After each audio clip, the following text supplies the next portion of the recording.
Yeah, I totally agree. We have been cheated, and I feel cheated as an officer. हमारा query ये थी RTI की कि हमें ये बताया जाए कि शॉर्ट सर्विस कमीशन ऑफिसर्स कैसे रिक्रूट किए गए, how they have come, what is the origin of these officers. But उन्होंने वहां पर भी ना कर दी कि इनको पेंशन नहीं मिलती है और इसलिए हम इसको इंक्लूड नहीं कर सकते और वो भी कंसिडरेशन के अंदर. So you adjudicate this administrative instruction, pension under consideration order will be issued separately. I see this is a sub judice matter. Sorry, is a ultra virus matter. एक चीज मैं पूछना चाहता था, because most of the communications में जो आ रहा है कि 10 years and 14 years सर्विस जिन्होंने लेट किया उनके लिए मैंने बहुत कम देखा है भाई 5 years सर्विस वालों का, तो I hope that 5 years service is also completely included in that. Just follow rule 30. Even if it is 1 day, you are pensionable. Because आज की तारीख में सरकार को ये पता है कि अगर हम इनको कुछ भी नहीं देंगे तभी भी लाइन खड़ी होगी बाहर. आप captain Bharat case has gone into SLP, लेकिन सर एसएलपी अगर एडमिट हो गई देयर इज अ होप. तो अगर एसएलपी एक के केस में भी हो गई और हमारे पक्ष में आ गई तो फिर ये चीजें सब इररिलेवेंट हो जाएंगी, एफटीआई हाई कोर्ट वगैरह. बट वो जो अंग्रेजी उसने लिखी उसका इम्प्लीकेशन उन्होंने नहीं देखा, जो कि बाद में मुझे डीजीआर ने डिनाई किया कि सर आप एक्स सर्विसमैन ही नहीं हैं. बात उस समय की है जब अंग्रेज भारत को छोड़े हुए थोड़ा सा टाइम हुआ था.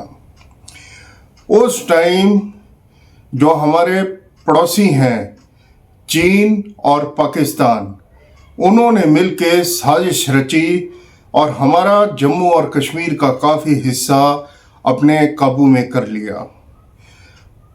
उस टाइम जो हमारी भारतीय सेना थी उसमें यंग ब्लड देने के लिए सरकार एक बहुत ही अच्छी स्कीम लेके आती है जिसका नाम था इमरजेंसी कमीशन ऑफिसर्स.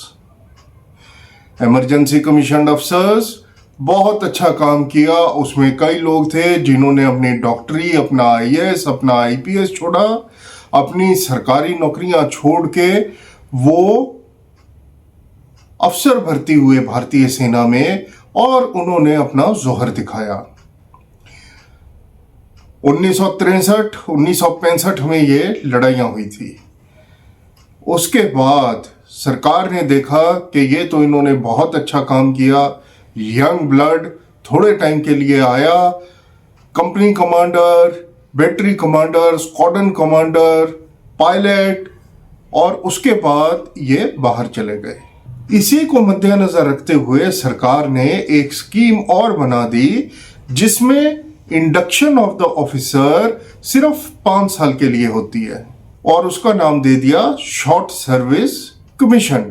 इस स्कीम को ल्यूक्रेटिव बनाने के लिए, शुरू की बात कर रहा हूं मैं, ल्यूक्रेटिव बनाने के लिए सरकार ने जो शॉर्ट सर्विस ऑफिसर्स थे वो फौज से जैसे ही बाहर जाते थे तो कहीं ना कहीं उनकी एम्प्लॉयमेंट का कोई ना कोई जरिया रखा.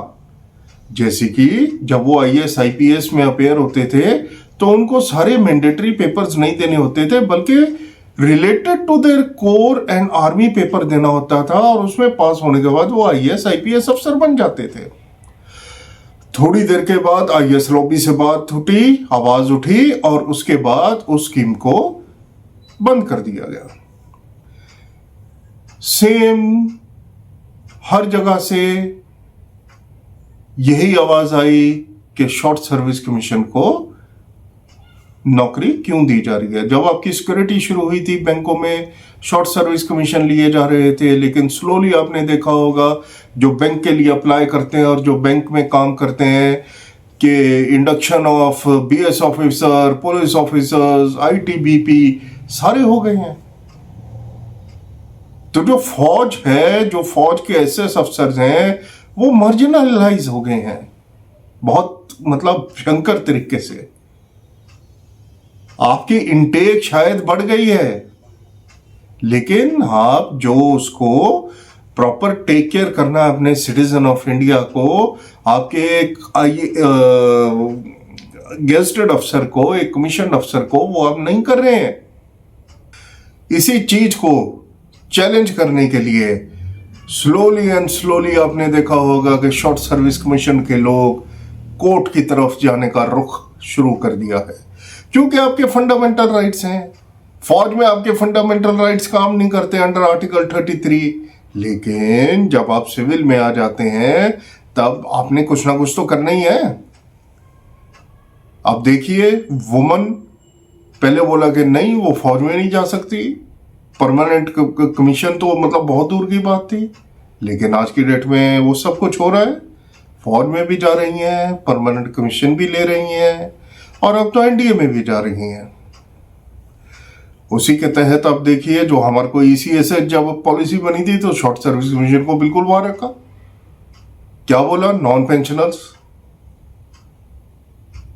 भाई, एक स्कीम से, एम्प्लॉय कॉन्ट्रीब्यूटरी हेल्थ स्कीम से पेंशनर नॉन पेंशनर का क्या लेना? यही जब क्वेश्चन कैप्टन आर के भारद्वाज ने पूछा तो वो सुप्रीम कोर्ट में चले गए।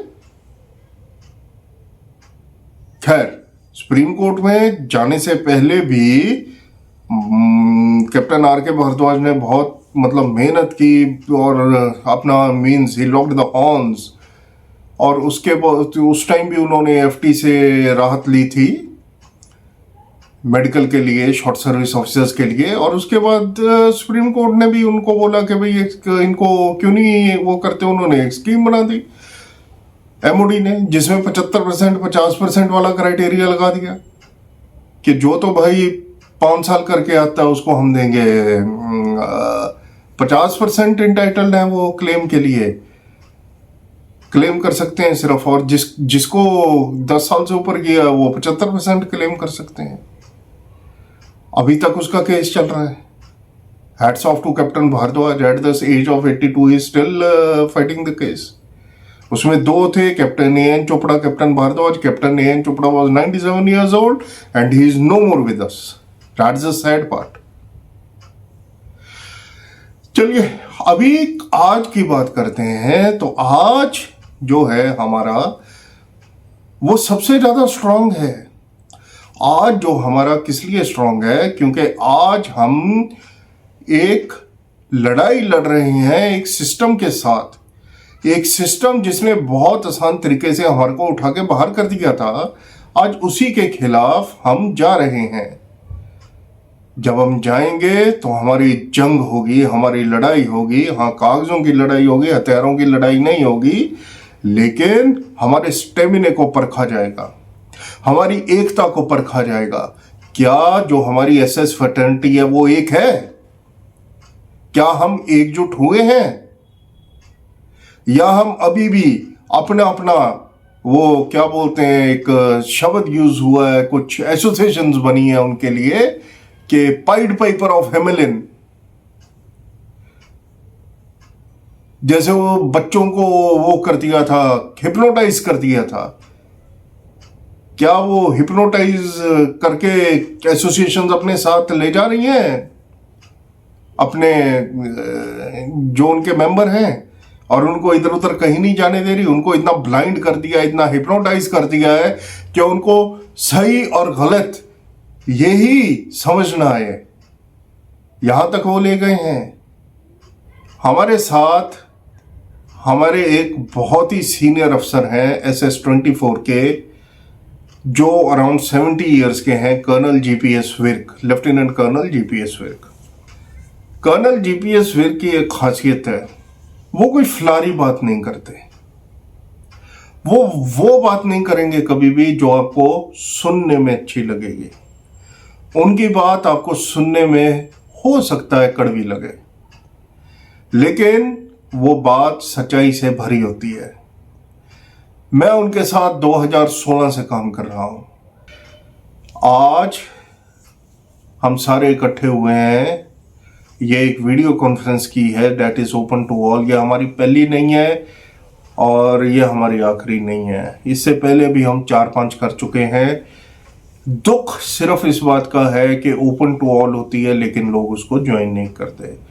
Okay, to cut the story short, जब इसी से एसएस अफसर शुरू हुए थे उस टाइम की बात है कि आहिस्ता आहिस्ता जो जॉब्स दी जाती थी IAS, IPS, BSF और बाकी सरकारी नौकरियों में गवर्नमेंट ने वो विड्रॉ करनी शुरू कर दी। पेंशन तो देते नहीं थे, तो पेंशन के वजह में क्या बोला था कि भैया आप फौज में आए, फौज में आपने सर्व किया, thank you and here is your सरकारी नौकरी, आप कीजिए कुछ। लेकिन आहिस्ता आहिस्ता ऐसी डिग्रेडेशन आई कि आप ये तो छोड़ दीजिए आपको सरकारी नौकरी मिलेगी। उन्होंने बोला भैया तुम SS अफसर हो, आपने सर्व कर लिया एंड थैंक यू। एक घुंडी इसमें रह गई जो आर्मी इंस्ट्रक्शन 11 और 64 है, उसमें लिखा है पेंशन के लिए the orders will be issued later. वो ऑर्डर्स इशू लेटर होने थे लेकिन वो हुए नहीं। वो किस लिए नहीं हुए? क्योंकि आपने उनको जॉब्स देनी शुरू कर दी एंड एवरीबडी फॉरगॉट। SS अफसर आल्सो फॉरगॉट। हमने क्लेम करना बंद कर दिया पेंशन के लिए। क्यों? क्योंकि जॉब मिल जाती थी। लेकिन सब्सिक्वेंटली एक ऐसी क्या बोलते हैं भेड़ चाल शुरू हुई कि जो बाहर जाएगा उसको पेंशन नहीं मिलेगी। ना SS अफसर ने मांगा, ना किसी ने दी, और 11S of 64 कहीं फाइल होके रह गई। ये भी अच्छी बात है। कहीं पर भी किसी भी डॉक्यूमेंट में, दस्तावेज में आपका ये नहीं पाओगे आप लिखा हुआ है कि SS officers are not authorised pension. आज इसी पर चर्चा के लिए मैं इनवाइट करता हूं captain RK Bhardwaj, lieutenant colonel GPS Vik, captain Rakesh Tandon, flying officer Itisha, major Surjit Singh, captain Pankaj, captain Prajapati, ये हमारे साथ आज जुड़े हैं। थोड़ा सा इनका सुनेंगे कि इन्होंने क्या बोलना है SS फर्टर्निटी के बारे में, अपने एक्सपीरियंसेस से शेयर करेंगे। तो आइए हम शुरू करते हैं। और कैप्टन भारद्वाज जो हमारे सबसे सीनियर ऑफिसर हैं। Welcome you all. Today, this is a good opportunity to have interaction with each other. So, this is I am given this opportunity also to speak to you all. So, our interaction should be healthy, and we should come out with all new ideas and new points. What we can do for the welfare of our community. It's all blessings of all of you and good wishes as well. So we should continue and all these efforts and all collectively, and efforts should have to be with a collective way. Not an individual cannot do. Nobody can do with the individual efforts. So we should be one together all over India. अभी हमारे lieutenant colonel Guru Prakash Singh, he is one our very sympathizer and he is a very motivator, as well as our short service commissioned officers are concerned. Even though he got a permanent commission, so hats off to him that he has so much courage to come out amongst all of us to tell yes, you can do, and we are doing it. What he has started the campaign, ये आपने जो ये मेरे को अभी भी आपको बता दूं बैकग्राउंड, ये RTI से हमने इंफॉर्मेशन मंगाई पेंशन के बारे में, ये कि हमने हमारा क्वेरी ये थी इसमें RTI की कि हमें ये बताया जाए कि शॉर्ट सर्विस कमीशन ऑफिसर्स कैसे रिक्रूट किए गए, how they have come, what is the origin of these officers. तो वो इंफॉर्मेशन मेरे को आई मेरे नाम पे, तो उसमें उन्होंने आर्मी इंस्ट्रक्शंस भेजी, आर्मी इंस्ट्रक्शन 64। तो वो आर्मी इंस्ट्रक्शन जब पढ़ी in the year 2018 I still remember, तो वो मैंने देखा उसको, तो मेरे साथ कैप्टन जसपाल भी बैठे थे, तो मैंने उनको दिखाई, देखो ये मेरे को इंफॉर्मेशन आई। पैरा 17 और 18 हमने पढ़ा, तो almost we jumped. Yeah, wow, what is this? It is in our favor. 17 and 18 para. It is practical. I'm telling you what happened on ground. So the things kept on going, and he took the copy and handed over to Upal also for his court case, that copy. But they are not properly utilized that instructions. However, Then, of course, Colonel Guru Prakash, he came into contact with me of late after about only this year, last year. So he discussed heartily with me, detailed way. कि भाई देखो, this is what I intend to do. This is in my mind. कि what I'm planning. I was so happy. I got convinced, of course, of late. With a lot of he had put a lot of effort to convince me. Of course, no doubt. I agree. When he convinced me fully, I also got convinced myself with his views. Then I said, okay, I'm with you. Don't worry. Whatever I have understood what you want to do. What is your line of action? What you have planned? I understand now. January. I still remember.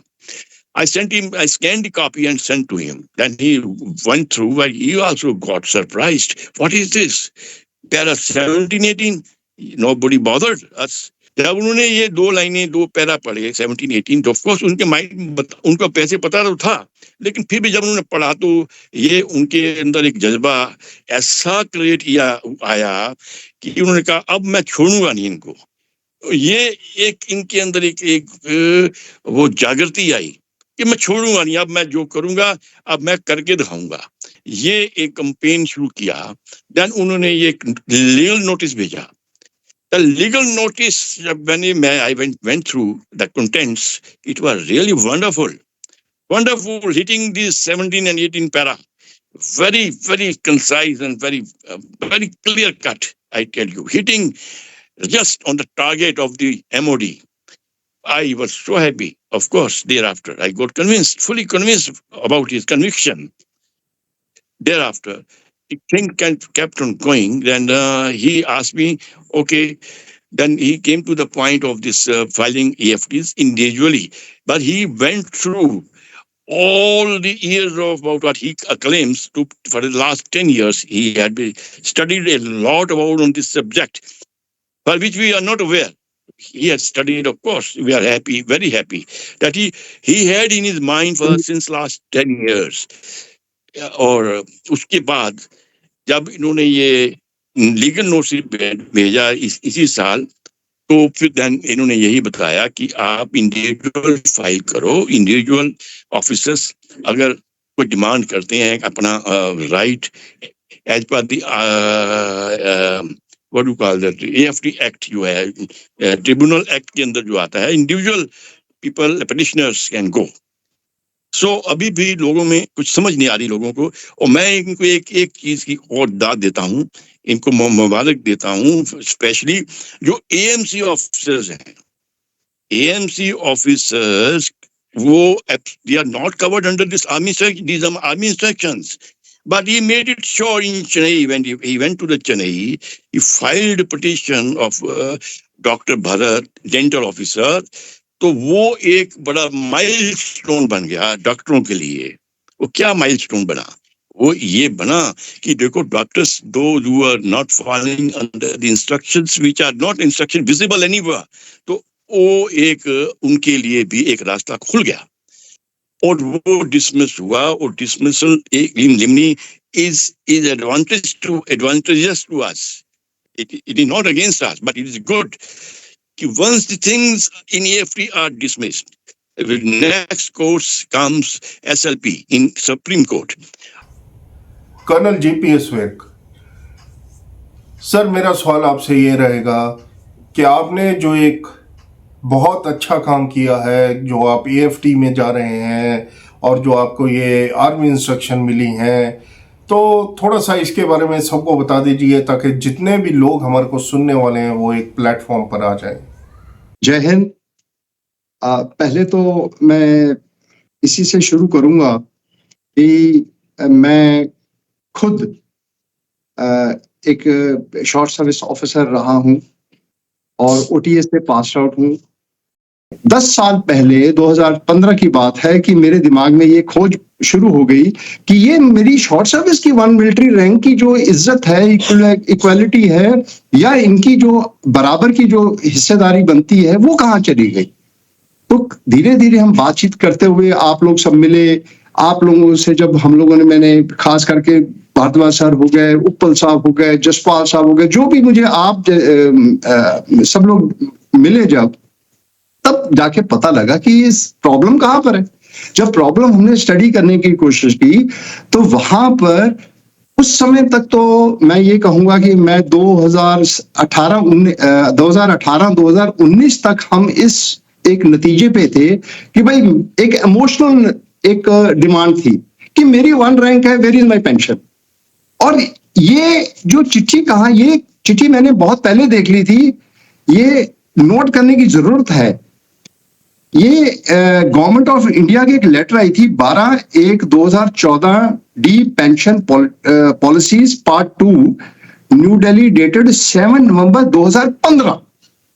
इस policy के अंदर बिल्कुल लिखा था clearly, in view of the need of defense forces to maintain physical fitness, efficiency and effectiveness as per the extant rules, defense services personnel retire at an early age compared to other wings in the government. Sepoy in army and equivalent rank in navy and air force retire after 70 to 19 years of engagement service, and officers retire before attaining the age of 60 years. That is normal age of retirement in the government. Considering these exceptional service conditions and in the interest of ever vigilant defense forces, the pensionary benefits of ex-servicemen have accordingly over time been fixed. It has now been decided to implement 1 rank, 1 pension for ex-servicemen with effect from 1/7/2014. OROB implies that uniform pension be paid to the defense forces personnel retiring in the same rank with the length of service regardless of the date of retirement. Now note down this, regardless of the date of retirement, which implies bridging the gap between the rates of pension of current and past pensioners at periodical intervals. Now, regardless of the date of retirement is very important. As a commissioned officers, when who becomes the commissioned officer? Basically, as per the law of I will say the Constitution 310, Article 310, it is the pleasure of the President. Now, I want to become an officer, but the pleasure of the President, he starts a scheme that I need you only for 5 years. That means by virtue of the scheme itself, I have to retire after 5 years. So once you have to retire for 5 years, then the regulation, Army Regulation 30 of 1961 was already existing. अब देखो, उस समय में positivity थी, सोच की positivity थी। और जब 1961 का रेगुलेशन क्लैरिटी में लिखा हुआ है कि ये जो 20 साल स्टैंडर्ड इयर्स ऑफ सर्विस नहीं करते हैं, जो रेगुलेशन 30 के मुताबिक उनका कैलकुलेशन कैसे करना है, anyone who has not completed standard years of service, their calculation will be as per regulation 30. Now, once Regulation 30 was already existing, now आज की तारीख में सवाल जरूर खड़ा होता है कि why this in Army Instructions Para 17 in 11S of 64, also corresponding, I think 18 or 19 is in 9S of 62. Why this paragraph was left unattended for so many years that हमें आज तक नहीं पता था. अगर मुझे पता लगा है, मैंने खुद अपनी आंखों से जब देखा, वो मैं जनवरी 2025 की बात कर रहा हूं. जब जनवरी 2025 में ये लाइनें देखी तो मैं भी इस बात को समझ गया कि हमारी ये जो कैंपेन है फॉर इमोशनल जो कैंपेन थी कि शॉर्ट सर्विस ऑफिसर्स की 1 रैंक है, और ये गवर्नमेंट ऑफ इंडिया की इंस्ट्रक्शन है 2015 की, तो उसके बाद मुझे पेंशन की नहीं मिल रही है. हमारी कैंपेन तो इस बेसिस में चल रही थी कि 2015 की 1 रैंक 1 पेंशन के बेसिस पर कि भाई मेरी 1 रैंक है, मेरी पेंशन कहां पर है. So I agree that at up to January 2025 short service की जितनी हमारी कैंपेन चल रही थी वो इमोशनल थी. But once now we have brought in the legal notice indicating, pointing out the unattended para 17 of 11S of 64, we are now asking the pension as per our right under Regulation 30.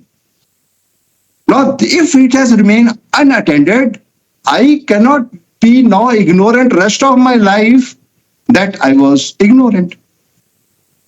Now, the other factor which comes very, very clearly is ये arm forces tribunal 2008 में बना है. इसके अंदर arm forces tribunal में ये जो 2007 के अंदर एक्ट पास हुआ है कि कोई भी आपका ग्रीवांस है जो फौजी के नाते जिसने आर्म फोर्सेस में सर्विस की है, वो इसके मुताबिक अपना ग्रीवांस अपनी इस एक्ट के मुताबिक आप अपना रेक्टिफाई कर सकते हो, ग्रीवांस को ला सकते हो और ऑर्डर ले सकते हो. जब हमें इतना अच्छा एक आर्म फोर्सेस ट्रिब्यूनल एक्ट मिल गया है तो मुझे अभी कोई तरीका दिखाई नहीं देता है बनिस्बत की कि हर individual, now here it's very important, under article 33 of the constitution, when you served under restricted fundamental right. Under army act, now corresponding air force and navy also, अगर आपने कॉरस्पॉन्डिंग एक्ट के अंदर वहां पर रिस्ट्रिक्शन है कि आप एसोसिएशंस और ग्रुप्स के अंदर काम नहीं कर सकते, एसोसिएशन यूनियन वगैरह नहीं बना सकते हैं. So the law remains same for everyone till date.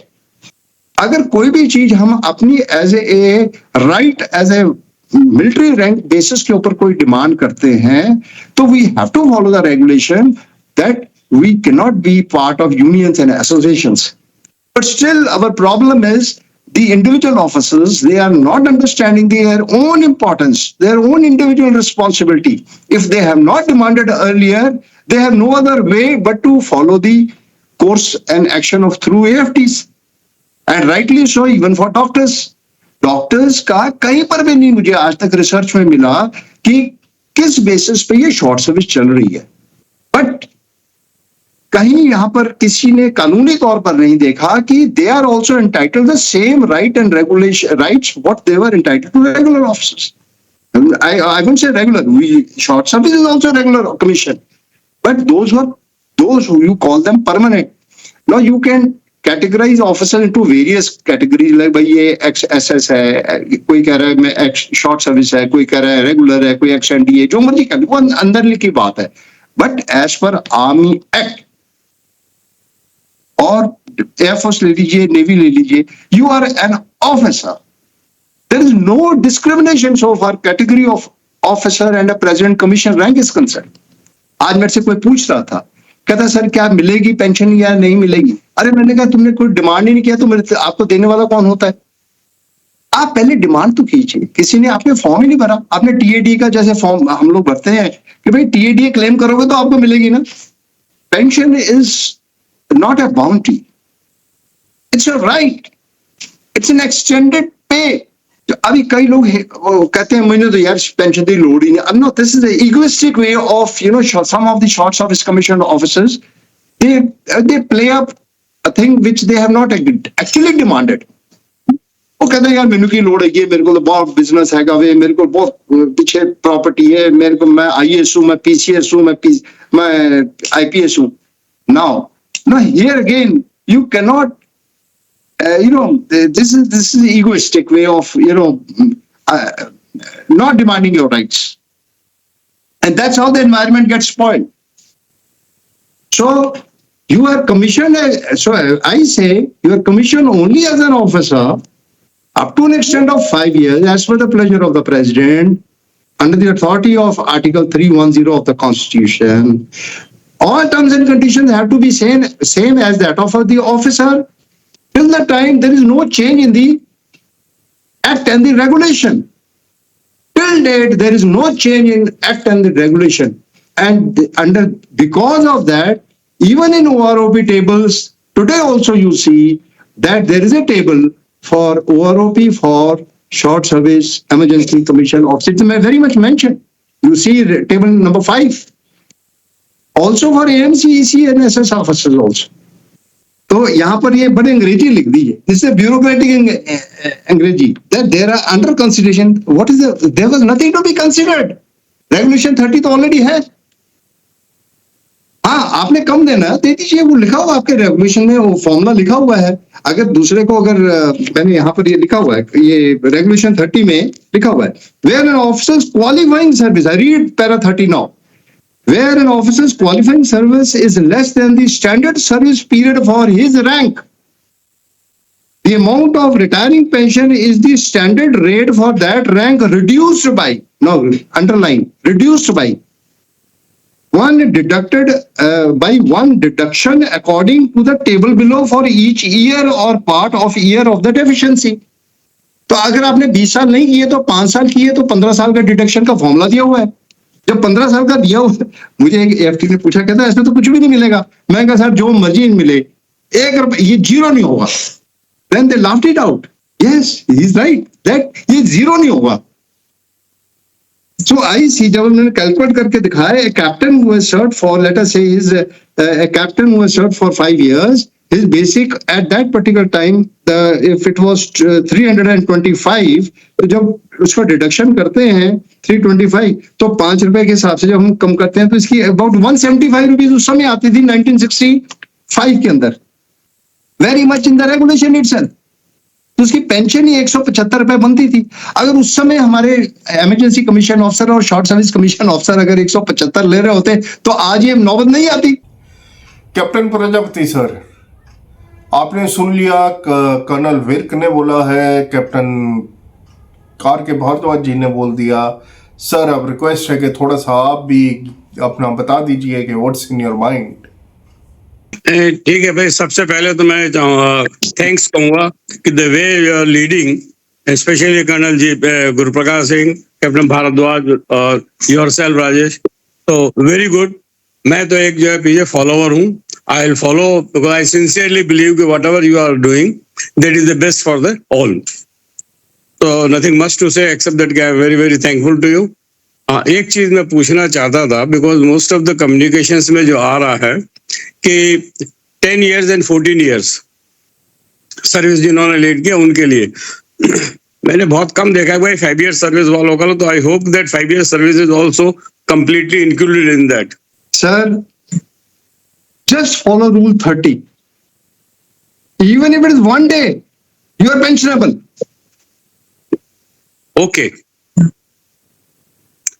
Follow Rule 30, you will never go wrong. It will not be zero.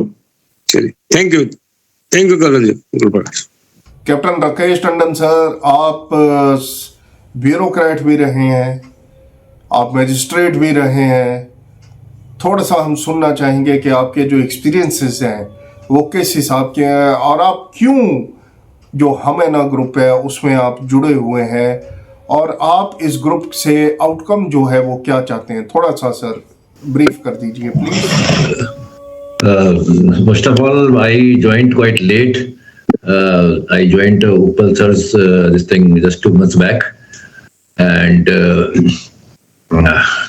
this forum again few days back only. I had some apprehension about Regulation 30, which Brick sir has so rightly brought it out. Because we are probably doing a plain reading. Brick sir knows better. I've been reading Captain Bhardwaj and Vic sir very keenly, and lot of it making a lot of sense, and that legal acumen is there. I think there is a problem of plenty. Why I'm telling you this? Because आज की तारीख में सरकार को ये पता है कि अगर हम इनको कुछ भी नहीं देंगे तभी भी लाइन खड़ी होगी बाहर. और मैंने ये भी एक एग्जांपल दिया था कि जो नकारा का केस, डीएस नकारा का केस सुप्रीम कोर्ट में जो वायलेशन, बिल्कुल वायलेशन कहता है सेक्शन 14 का, रिटन यस्टरडे. हम ये नहीं कह रहे हैं कि सेम प्रिविलेजेस हमको दी जाए. एक 5 साल का होगा ऑफिसर या 10 साल का होगा और एक 35 साल का होगा, तो we don't expect that same privileges to be given to us. That's why we are going for pro rata. We are not asking for the full pension.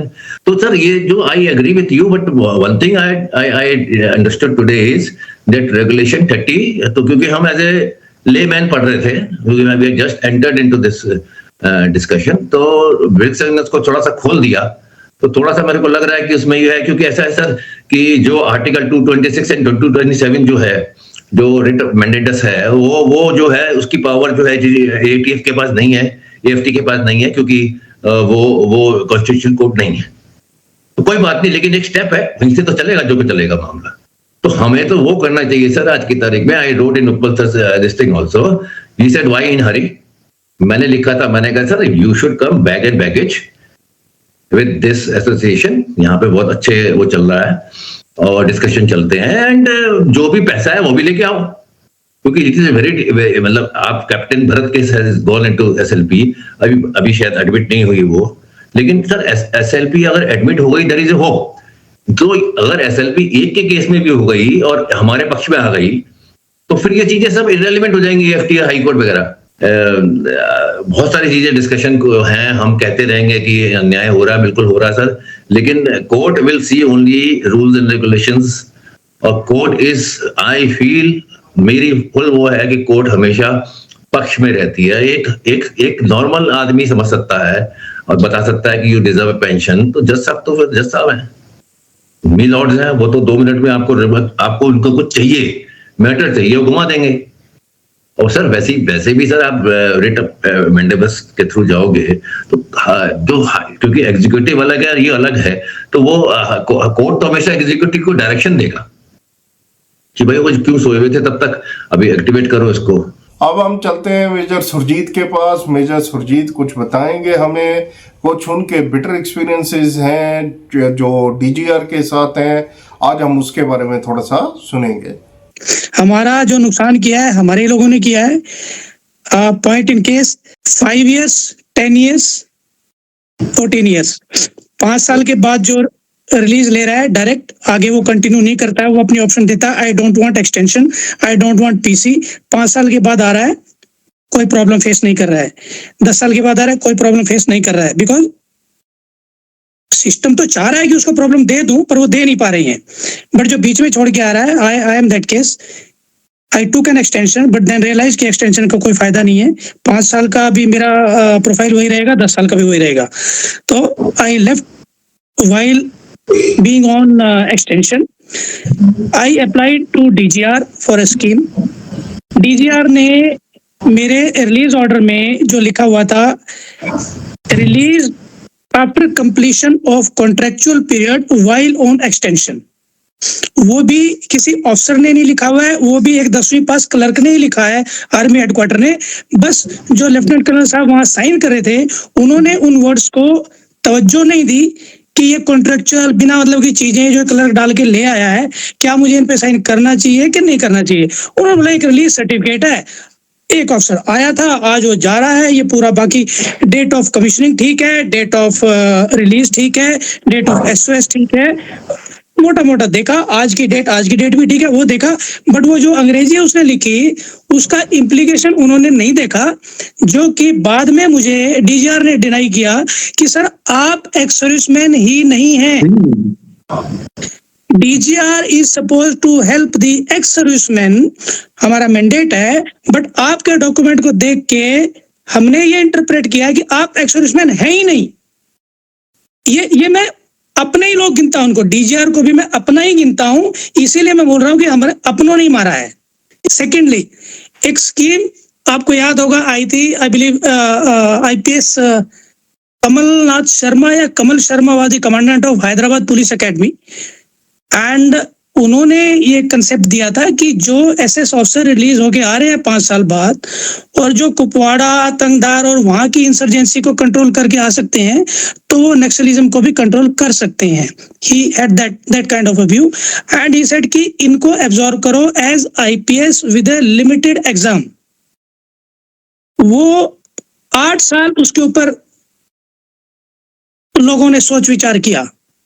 8 साल के बाद फाइनली वो स्कीम लॉन्च हुआ, और स्कीम लॉन्च होने के बाद उस स्कीम में जो लोग अभी सर्विस कर रही हैं, मेरे पास डाटा नहीं है but I can still vouch for it, उसमें एसएस ऑफिसर कोई नहीं है। बाकी जितने उन्होंने बाद में घुसाए कि 10 साल की सर्विस वाला कांस्टेबल भी एलिजिबल है, 5 साल की सर्विस वाला डीएसपी भी एलिजिबल है, ये सेक्शन ऑफिसर भी एलिजिबल, जितने भी और प्रकार के जीव जंतु वो शामिल कर सकते थे वो उन्होंने किए, बट एसएस ऑफिसर को निकाल दिया। प्रॉब्लम, जो रिलीज होने वाले थे उनको हमारे ही ब्रदर्स ऑफिसर्स ने रिलीज नहीं होने दिया। अच्छा, एसपी बनेगा, यहाँ कैप्टन है, मैं तेरा कंपनी कमांडर हूं, या तेरा सीओ हूं, आज तेरे को छोड़ दिया, तू सिविल में जाके एसपी बनेगा। जानते वो भी है कि एसपी का जुरिडिक्शन सिविल लाइफ में, और कर्नल साहब इस प्रॉब्लम के कारण या इस जलन के कारण बोलूंगा मैं, रिलीज ही नहीं दिया उनको। Due to exigency of service can not be released. इधर जब इनको पता लगा कि फौज के अधिकारी ही इन एसएस ऑफिसर्स के खिलाफ हैं, तो ब्यूरोक्रेसी के लिए बड़ा आसान हो गया हमारे खिलाफ होना। उन्होंने यूपीएससी में ऐसा वो घुमाया कि जो रिलीज हो चुके हैं 2 साल पहले, 3 साल पहले, 5 साल पहले, जिनकी एज पड़ी है, फिजिकली फिट है, उनका जिक्र ही नहीं किया कि एलिजिबल है या नहीं है। उनको ना हाँ में रखा ना में रखा, उन लोगों को रख दिया कांस्टेबल। कहने का मतलब ये है सर कि अगर हम ये सोच रहे हैं कि हमारे लोग, जिसको फौज को हम अपना बोल रहे हैं, कि वो हमारे लिए लड़ेंगे, कोई नहीं लड़ेगा। कोर्ट में अगर हम कुछ कह सकते हैं कि रूल था, ये किसी ने मिसकंस्ट्रू करके ये जो भी इंस्ट्रक्शन डाला, इसकी जरूरत ही नहीं थी। जो वर्ड हम यूज करें अल्ट्रा वायरस एब इनिशियो, कि शुरू से ही आपने जो किया है यही गलत है। अगर इससे कुछ मिल जाएगा तो सब लोगों को मिल जाएगा। कोर्ट बोलेगा तो शायद कर सकते हैं। एंड आई एम कन्विंस्ड, मैंने जब से कर्नवीर के टच में मैं आया हूं, मैंने कैप्टन उपल से भी मैंने बातचीत किया है काफी बार, तो आई एम कन्विंस्ड, सही है गलत है हमें नहीं पता, बट हमारे माइंड ने उसको एक्सेप्ट किया है कि yes something went wrong just because somebody did not act or somebody acted funny, जैसे भी हुआ हो, बट हम उसको ले जा सकते हैं। सेकेंडली, आपने जो बोला है कि वहां पे उन्होंने एडमिट कर लिया है, एसोसिएशंस ने एडमिट कर लिया है कि हमारी कोई पॉलिसी ही नहीं है। मैं यहाँ यही कहना चाहूंगा कि that does not become a precedence for us. So अगर हम प्रूव कर देते कि पॉलिसी है तो वो ऑर्डर पड़ा रहे सर, वो ऑर्डर हमारे ऑर्डर के ऊपर हावी नहीं हो सकता है, या उस ऑर्डर के बेस पे हमारा जज ये नहीं कह सकता है कि since it has been admitted by so and so कि पॉलिसी नहीं है, आप पॉलिसी दिखा रहे हो, मैं फिर भी नहीं मानूंगा, ऐसा नहीं कह सकता है। तो एब्सोल्युटली राइट। जब आप डॉक्यूमेंट उसको दिखा रहे हो कि पॉलिसी है, उसको नहीं मालूम था, तो it is not my fault. हमें भी नहीं मालूम था कि हमारी पेंशन है बहुत चीजें हमें भी नहीं मालूम थी सर, उनको भी अगर मालूम नहीं है, but that does not become a foundation on our case, and no जज विल से दैट कि नहीं, उसने एक बार मान लिया तो वो आपके ऊपर भी मैं थोप दूंगा, बट डॉक्यूमेंट उसके सामने जाएंगे तो ही विल नॉट से सो। और जब भी ये ऐसी कोई भी मीटिंग करेंगे तो आई एम विद यू। मैं तो डीजीआर वाले में भी करूंगा file, how come you said कि I am not an ex-serviceman. मैं उस दिन एक्स-सर्विसमैन था, I will prove it, I will take you to the court, चाहे मुझे कितने ही दिन लग जाएं, बट लेके जाना है उनको और अपना हक लेना है। इतिशा मैम बहुत देर से हमारे को सुन रहे थे, मुंबई से जुड़े हुए हैं और हम बहुत ज़्यादा कंट्रीब्यूट करते हैं विर्क सर के काम में भी, और हमारा means she speaks very well. तो मैं रिक्वेस्ट करूंगा इतिशा मैम से कि थोड़ा सा वो ब्रीफ कर दें और कंक्लूड कर दें जो भी आज का है। Okay, so I totally agree with whatever everybody has said. Kudos to Sujit sir. Sir, मेरा एक ही question है, when we all understand that associations are not adding any value into this, and with all due respect to the associations and their presidents and all, but they have been a roadblock. It is high time that we talk about them candidly. We say this, we call a spade, because what is happening is in the eyes of the judiciary, the volumes will matter again. And once these volumes say that they agree and concede that, this is a regulation that they were not aware, their not being aware does not hide away the fact. The fact is that we are standing in AFTs individually, because I fail to disagree with Colonel Virk, because sir, you have a very big heart. You lovingly accept everyone, but I think it is important, sir, to say that they are wrong. they are the ones. I in fact personally believe that they are somewhere, they're part of the entire lobby that is fighting against us. They're not pro us. I mean, I'm with the limited audience here. I very confidently believe, sir, because when it is out and out, the entire drama that we saw on 25th of August or 24th of August, it just looked like a stage thing. Whole thing looked like a stage thing. And sir, even though we may be right, but we are just handful of it. The entire shift of that officers, those officers, they believe in herd mentality. And I really pity them, because if they can't see through it, it's just too bad. I mean, we have division in our lobbies. We have women officers. We have short service commission officers. We have branch commissioned officers who are already taking the reward. And then on top of it, we have now these association officers. And then we have those lobby of officers who don't want anything, who think they are way too rich enough to fight for these petty things. So sir, जो lobby, जो एक बनी बनाई खिचड़ी अभी तैयार बैठी है, वो association में जो बैठी है, we have to make all the efforts to pull them here, open them, show them the kaleidoscope and tell them, boss, you are following the wrong path. And because जब तक हम वो नहीं करेंगे, सर, जो आपका ड्रीम है कि AFT में we have to bombard with all these applications by individual officers, वो तभी possible होगी, sir. Handful of 8 or 10 of us, including हम है नाम है, how many of us have been able to do it? Some of us have intents, but we do not find advocates. Like in Bombay, I'm trying, you are aware of it. Till 2 years back, even I was biased. In fact, I had left Hamaina. मैं सारे मेहमानों को धन्यवाद बोलना चाहता हूं और साथ ही इस सेशन को यहीं कंक्लूड करते हैं. थोड़ा लंबा भी हो गया है, लेकिन मेरे को उम्मीद है कि इससे जो हमारी काफी हद तक प्रश्न थे, किंतु परंतु थे, वो सारे रिजॉल्व हो गए होंगे. जय Hind. Okay, thank you, sir. Thank you, sir. Thank you, Vic, sir. Jai Hind to everyone. Thank you very much, Rakesh. Thank you, sir. Thank you. Thank you. Bye-bye. Bye-bye.